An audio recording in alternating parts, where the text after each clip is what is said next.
What was I doing in 2014? Come on, ref! That was a foul! Ref!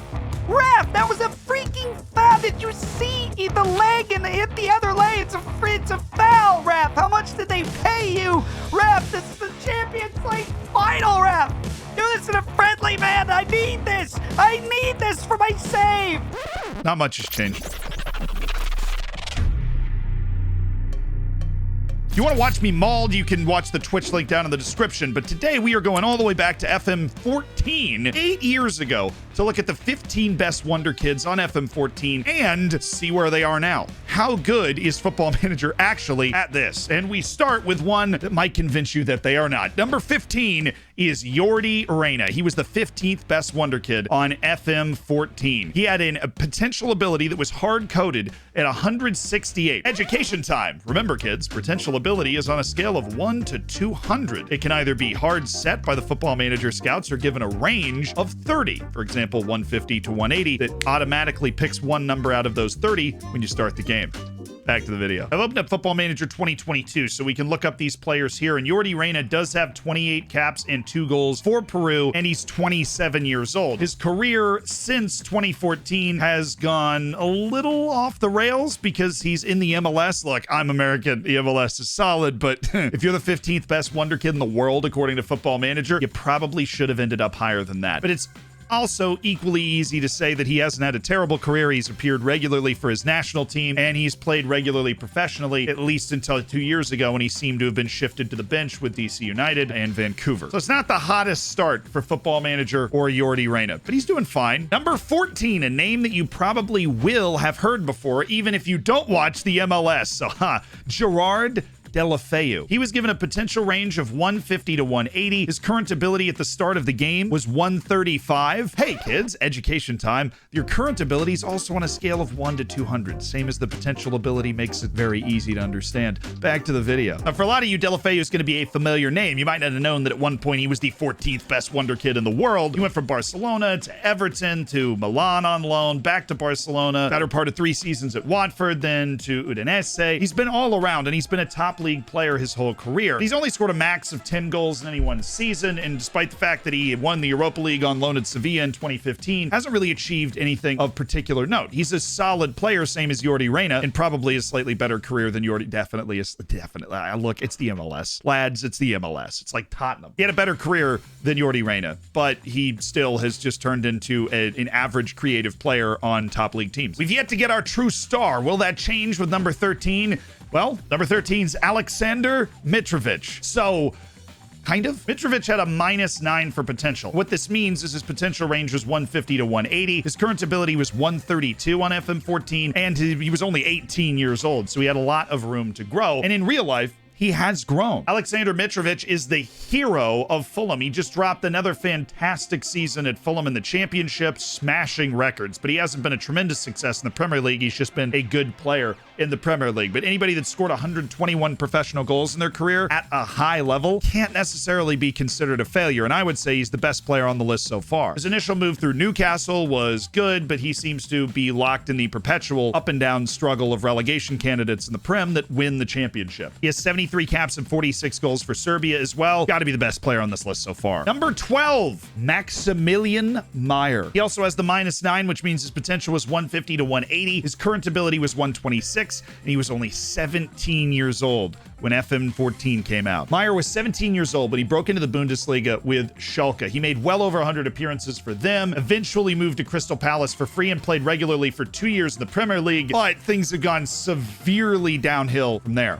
He even had 4 German appearances earlier in his career, but he made a free move to Köln where he only played 10 times, and then ended up at Fenerbahce in Turkey, and he's just 26. His market value at one point peaked at around 22 million on Transfermarkt and has now dipped below $1 million. Fenerbahce brought him in and loaned him out in January to Midtjylland. So despite an explosive early start to his career that included 24 U21 German appearances, 18 German U17 appearances, just a ton of German youth appearances, and 4 senior team appearances back when he was like 18 years old. And this is back in 2014. Max Meyer has completely fallen off the map, and you can only hope that he refines his form. Number 11, somebody that falls on the other side of that.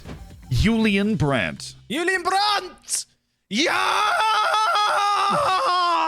That's right. Julian Brandt was here. He had the -9 for 150 to 180 potential. He was also 17 years old, and he also had 126 current ability. It was the exact same rundown as Max Meyer. But as you probably know by now, Julian Brandt's made the most of it and played at least 25 games in the Bundesliga every year since FM14 came out for Bayer Leverkusen, and then he moved on to Borussia Dortmund a couple years ago for $28 million. The attacking midfielders also made 38 appearances for Germany and scored 3 goals. Another thing about Julian Brandt, he's an absolutely dashing lad.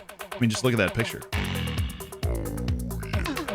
If you want to look like a dashing lad, you can, of course, use our official mystery football shirt sponsor, Mystery Football. We really don't complicate things here. They're a longtime sponsor of the channel. They're responsible for basically my entire kit collection, and we get to finally open another one today, our monthly shipment of wonderful mystery shirts. If you want to get your own mystery shirt, the link down in the description's got a nice discount for you, and you can sign up to ship one of these from the website. You have no idea what you're going to get, but it is going to be officially licensed and officially sourced. It's like all the fancy stuff I get to wear on the videos and the streams. So you get a nice package like this. That's the easiest opening I've probably ever done. I saw a little red. Last one we got was a lower division American team called Forward Madison, and this time I didn't open it right. We get what is it? This is how you can tell it's not rigged beforehand. We got Bayern, which is really funny because I just got back from a family trip to Munich where I bought a Bayern shirt.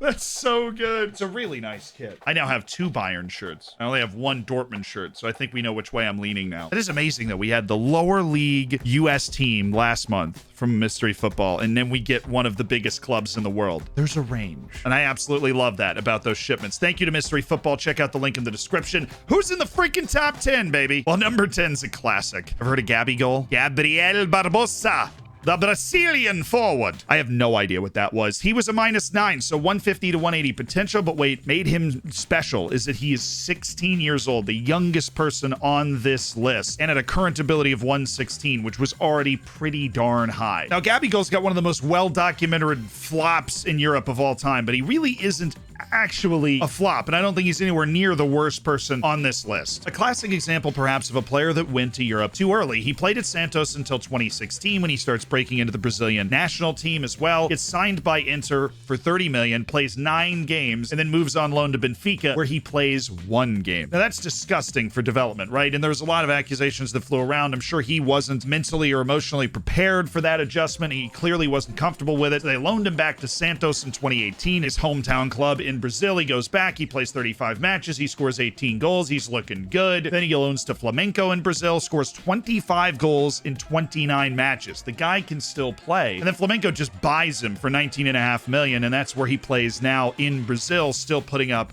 gargantuan numbers. Evidenced by the fact that his market value is just about the highest that we've seen of anybody on this list. It's 28.6 million. Because you're looking at a kid who turns 26 at the end of August and is still putting up huge numbers on a professional level. But the Brazilian league is a very high level of competition, and he's clearly, when he's comfortable, very good. He's also a great signing on Football Manager still. I mean, look at those attributes. That's good. How about number 9? Lazar Markovic, a player I quite literally have never heard of, and I spend my life in soccer, football, whatever. Now, Lazar Markovic is one of the oldest players on this list. He was an old 19-year-old at the beginning of the game. He had 140 current ability and a potential ability range of 150 to 180, which on the top end would put him as one of the best players in the world. Lazar Markovic obviously has not reached that. But to say he's actually been bad would be a misstatement. Right at the start of the game, he was bought from Partizan by Benfica for 13 million, and he actually played well at Benfica. 26 matches, 5 goals, and the next year, Liverpool bought him for $33 million. He then did 3 successive years of loans after playing 19 matches with Liverpool at Fenerbahce, Sporting, and Hull. And it's those 3 years on loan that he really fell off, because in those combined 3 years, he played about 32 games. He does a 4th loan at Anderlecht in Belgium, where he plays only 8 matches, and then Liverpool sends him off on a free to Fulham, finally giving up on their investment. Fulham only plays him in 1 game, and then he moves for free the next year to Partizan, back where it all started. And after 1 year kind of getting his sea legs again, last year he played 27 matches and scored 11 goals. And this year he played well in the Conference League, 8 matches, 2 goals, 2 assists, and also put in 16 matches in the Serbian League. With Serbia itself, he also had 22 caps. But as you can see in his market value, which peaked at 22 million in 2014, he has degraded into a good player in the Serbian league. For the former 9th best wonder kid in the world, it's a pretty brutal fall. Now to number 8, we got an Englishman. It's Alex Oxlade-Chamberlain. His potential range was 150 to 180, a -9. His ability was 140, and he was 19 years old, so he's one of the older guys that comes in on this list. He, of course, has struggled with injuries throughout his entire career, but full respect to Alex Oxlade-Chamberlain because despite those injury struggles, compared to a lot of the other people on this list, he's had one of the best careers. He succeeded at Arsenal in playing regularly and then made a $48.5 million move to Liverpool, and despite the injuries, has had 2 seasons where he was an incredibly regular feature and one of the sides of the decade. Or should I say, like, one of the sides the last 5-10 years. He's rung up 35 England caps in his career, and he's gotten on the field 17 times for a Liverpool team that won a double this season. So Alex Oxlade-Chamberlain, in spite of his injuries, seemingly has come good on that potential. He's not become one of the best players in the world, but it's hard to argue that he's had a really good career. Number 7. Mateo Kovacic, a man who has become famous for winning a bunch of Champions Leagues while seemingly never playing in the Champions League final, was once the 7th best wonder kid in the world. The holding midfielder moved to Real Madrid from Inter in 2016 after becoming a regular in Inter's team, and he played regularly for Real Madrid over 3 seasons, despite never actually playing in the big decisive game at the end. He did a loan to Chelsea, and then they bought him for $51 million, and as you probably know, he's been a regular feature in Chelsea's side over the last couple of seasons. And based off of everybody on this list, he's got the highest market value on Transfermarkt at over $46 million.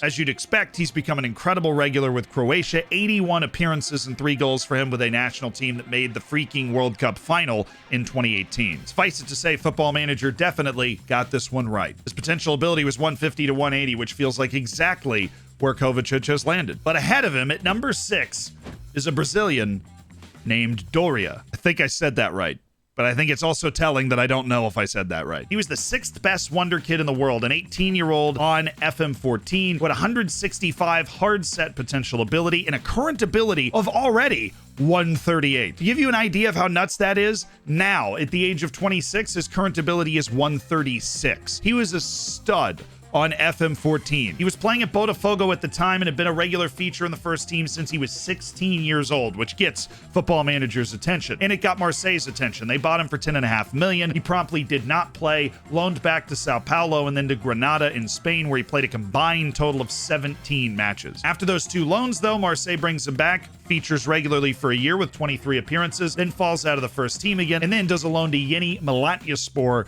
in Turkey. At this point, though, his career is well and truly fizzled out, so he does a $2.4 million move to Liga MX in Mexico, where he's been a very regular starter for Santos Laguna, making a great career out of being a good professional footballer, but at the same time, falling well short of lofty expectations around Mateo Kovacic and being the 6th best wonder kid in the world. Perhaps a hazardous case on projecting how well young central defenders will develop over time, because he is the first player on this list that fits anywhere on the back line of a team, and he was only 18, and he's left-footed, which it's almost a meme to overhype the potential of left-footed center backs. It's worth mentioning, though, his market value is nowhere near the worst of any of the players on this list at a cool $6.6 million. He's only 26 years old. But into the top 5 we go with another Brazilian, Vitinho. Vitinho had a potential ability of 169. He had a current ability of 137, and he was only 19 years old on FM14. His issue probably is that he ended up at CSKA Moscow right at the start of the game, where he only made 15 appearances over 2 years after that move,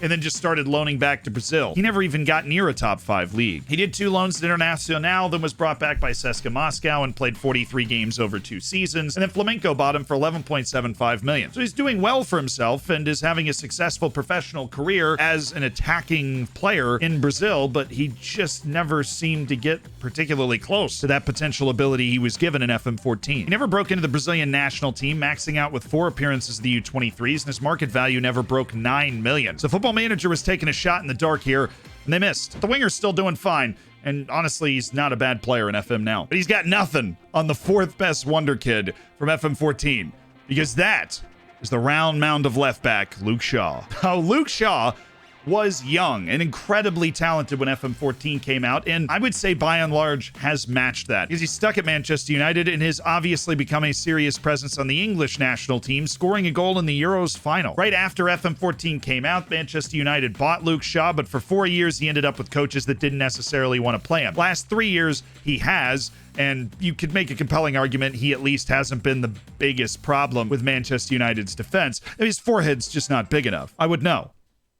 As the second defender on this list, he had a hard set potential ability of 172 with a current ability of 135 when he was just 18 years old. Now at 26, his market value is over 42 million currently, and he has over 20 appearances for the English national team at a hard position to get on the field. Left back, if you didn't know. Number 3 is a meme king, though. Timo Werner was the third best wonder kid in the world in FM14. He had the -9, which was 150 to 180 potential, but his current ability was an outstanding 132 at just 17 years of age, which meant he was basically guaranteed to reach whatever potential that he had in front of him. And of course, he's become the subject of intense debate after his move to Chelsea. And while he has absolutely become a good player who plays regularly for the German national team, plays regularly for a team that won the Champions League final, he is also much maligned for not actually being able to score goals at Chelsea. Where he did score goals was the Bundesliga. He played at Stuttgart at the time that the game came out, and he was just breaking into the first team. Then he moved to Leipzig for just 15.5 million, where he ended in his final season there scoring 28 goals in 34 matches. At that point, Football Manager looked like a pure genius for making him the third best wonder kid in the world in FM14. The issue is it's petered just a bit, and people aren't convinced if he's a real world-class striker,